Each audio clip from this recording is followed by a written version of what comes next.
You're just telling me, I'm interested to find out, do you have many of your clients who actually have emotional issues in their lives or mental health problems? They do.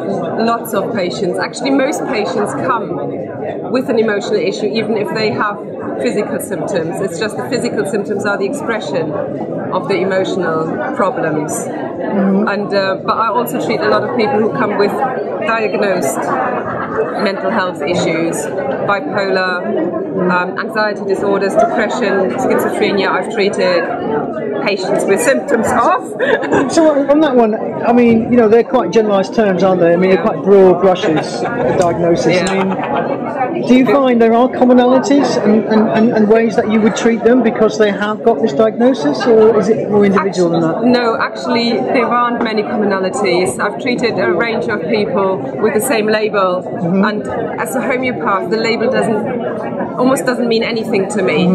I'll treat them for what they come with, each individual, and I treat them for how it affects their life.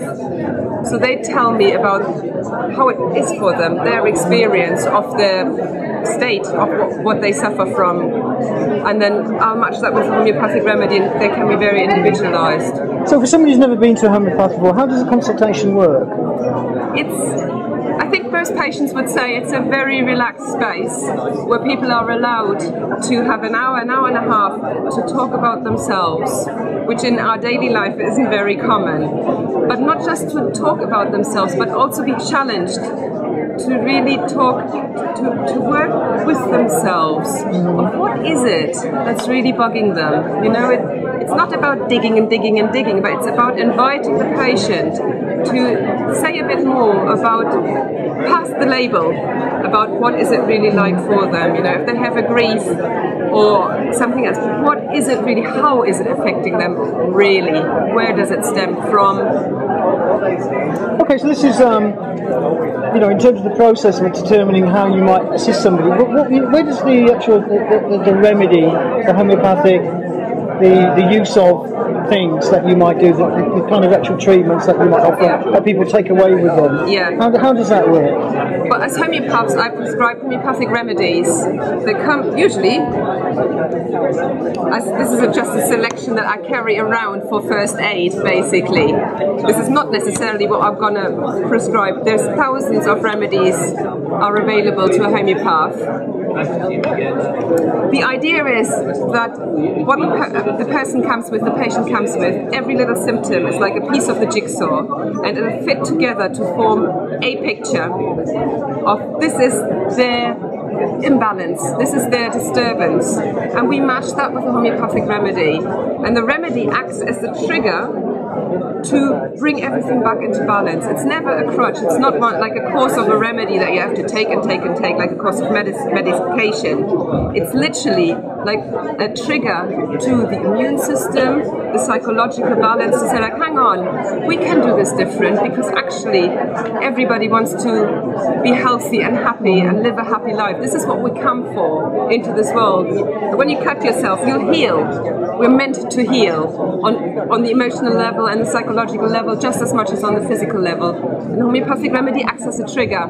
Okay, so if I'm coming to you, and generally what I'm used to is things like antidepressants or antipsychotic medication, very powerful things that affect me. I mean, how does this work? How does homeopathy actually work? I understood about the catalyst thing, but what sort of substances are these? What is it? What is in these tablets that is actually going to help me?